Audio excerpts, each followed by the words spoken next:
The last time Oregon and Ohio State did battle, the quarterbacks set the tone for that whole thing. They were the story. Dillon, Gabriel, Will Howard. How do we feel about them in this game? What are we expecting from them in this game is maybe a better question to pose. We'll talk about it right now, but first things first, subscribe to the channel. It's college football year-round. That's what the show The Hard Count is. God bless the folks that allow us to do it, mostly y'all. This show is brought to you by our friends over at PrizePicks. Okay, so code HARDCOUNT when you play $5 in lineups or more, get yourself $50 in promo funds because you used code HARDCOUNT. So the two individuals that I just mentioned before, Will Howard and Dillon Gabriel, quarterbacks for their different programs in this game respectively.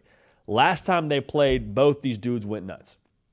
And I know people are going to talk about Will Howard should have slid earlier. It is what it is. He went for 326 yards, 2 touchdowns. Dillon Gabriel went for 340 and 2 touchdowns, 341 and 2 touchdowns, not to short him that final 3 feet that he gathered from a production standpoint.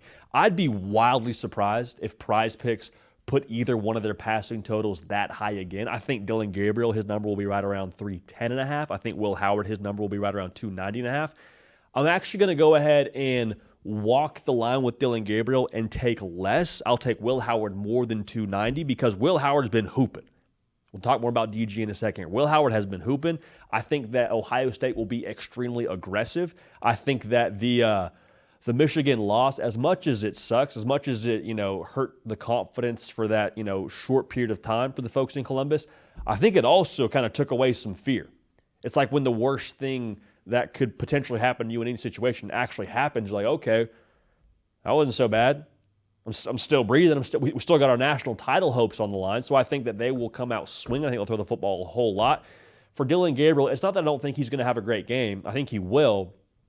But like 310.5 is a lot of yards. And I think that for Oregon, they'll probably try and be a bit versatile in this spot and run the football a fair amount. So I think he still has a big day, but I think it'll kind of be potluck style for Oregon. It'll be Jordan James. It'll be a little bit of the Dillon Gabriel run game involved there. So those are the two sectors I think are very important to keep tabs on in this game because if both these dudes surpass their passing yard total, we're probably seeing a rerun of the first game that we saw. Now, I'm not saying that Oregon wins the football game, but I do think it comes down to the last drive, comes down to quarterback play, comes down to which offense is able to make the play at the end of the game to win, in this spot at least, and I cannot wait to watch it. So to kind of break this thing down with us, producer of The Hard Count and former bassist for Jelly Roll for a number of years, Kaiden Smith on the ones and twos. Kaiden, what do you like about this one, man? Any impact players you're watching here? Yeah, I think when you talk about these quarterbacks specifically, it's definitely hard to ask both of them to throw for 300 yards again. This was one of 2 games for each of them where they went 300 yards this season. So it was very much an outlier. And I think based on what both defenses have seen lately, I think it's going to be interesting to see which defense is more effective at stopping each quarterback. Obviously, you have an Oregon team who was not very effective defensively against Penn State in that Big Ten championship. But on the flip side, you have an Ohio State team who was excellent against Tennessee. And in that matchup, I'd be looking at maybe a Dillon Gabriel under. I think when you look at his past total yardage, if it's up close to kind of that 300, that high 200 mark that we've seen from him regularly this year, I think this Ohio State defense is playing with a little bit more swagger. And I think when it comes to them defending him this second time around, I don't think they're going to try to let a Trayshawn Holden, Tez Johnson, those kind of guys getting open down the field. But Dylan Stewart, these guys who were getting open last time they played, I expect them to play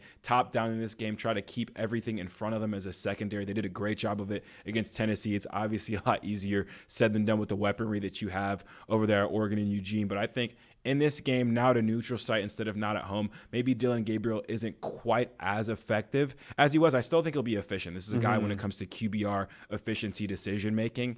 He's going to do that, but I think he might have to give a little bit more than what's taken from him. I think that defense at Ohio State is going to try to attack this thing a little bit different than last time. They try to maybe let the run game beat them or just other facets than those deep shots. So I think expect more of maybe efficient, methodical performance from Dillon Gabriel. Maybe take the under on his yardage if you're trying to be in line with me.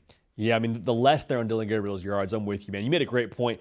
Evan Stewart went nuts last time. 7 catches, 149 yards. Like, if you're Ohio State, a little bit personal there. A little bit personal. I think you probably want to claim your good name back, if you will, in the secondary in that spot. One more question for you, Cato. Does Will Howard need to have a crazy day through the air for Ohio State to win? Like, does he have to go for 3 bills for them to win this football game in your mind?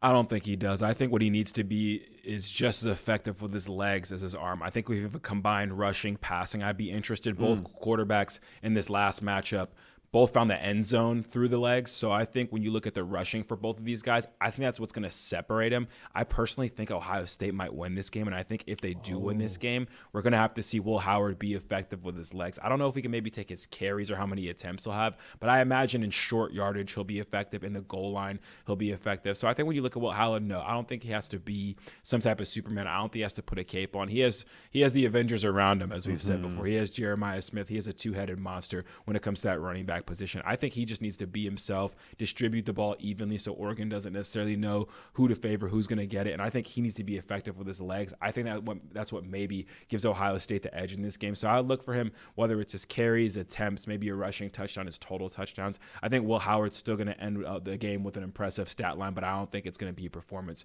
where we look at him and say, man, Will Howard put the Superman cape on. He just got the guys, hit the ball, he got his guys the rock, and they made it happen. I'm 100% with you. Like, I'd love to see him push the ball downfield, like you just mentioned, and be able to, get Jeremiah Smith the ball vertically or Emeka Egbuka. But, like, with him in the run game, that's, like, kind of the ace up the sleeve in some ways, I think, for Chip Kelly. Like, for Will Howard, hey, we got, 3 games left, win the national championship. We're not saving anything. Like, we can't take it with us here. So I think Will Howard, the design quarterback run game as well, is going to be a massive factor. Can't wait for this one. Kaiden Smith on the 1s and 2s, bring us some juice as well with the takes.